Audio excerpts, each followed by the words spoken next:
Kagdapith police સ્ટેશનના કસ્ટડીમાંથી ફરાર થયેલો આરોપી રોકી રિક્ષાવાળો ઉર્ફે હિતેશ વાઘેલા, જેનું અસલી નામ છે, તેના દ્વારા જે ગુરુવારની રાત્રે કાગડાપીઠ પોલીસે તેને મોબાઈલ ચોરીના ગુનામાં તેની ધરપકડ કરી હતી, તેને કાગડાપીઠ પોલીસ સ્ટેશન ખાતે લાવવામાં આવ્યું હતું. તેમ નજર ચૂકવીને આરોપી હિતેશ વાઘેલા ઉર્ફે રોકી રિક્ષાવાળો પોલીસ સ્ટેશનમાંથી ફરાર થઈ ગયો હતો.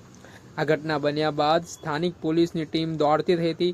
આ સમગ્ર ઘટના છે તે સોશિયલ મીડિયામાં વાયરલ થતાની સાથે જ પોલીસના ઉચ્ચ અધિકારીઓએ પણ આ મામલે જલ્દીથી જલ્દી આરોપીને પકડવા માટે તપાસના ચક્ર ગતિમાન કર્યા હતા.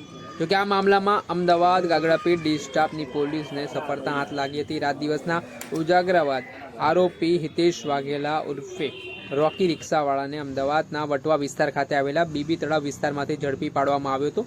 કે આ મામલાને લઈને પત્રકાર પરિષદમાં પણ મહત્વના ખુલાસા કરવામાં આવ્યા હતા.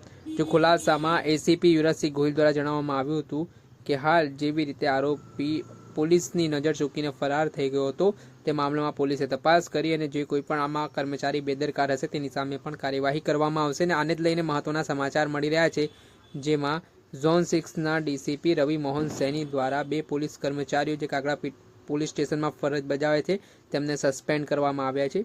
જેમાં એએસઆઈ કિરણસિંહ અર્જુનસિંહ તેમજ હેડ કોન્સ્ટેબલ ભરતકુમાર નામના જે 2 પોલીસ કર્મીઓ છે તેમને સસ્પેન્ડ કરી દેવામાં આવતા ખળબળાહટ મચી ગયો છે.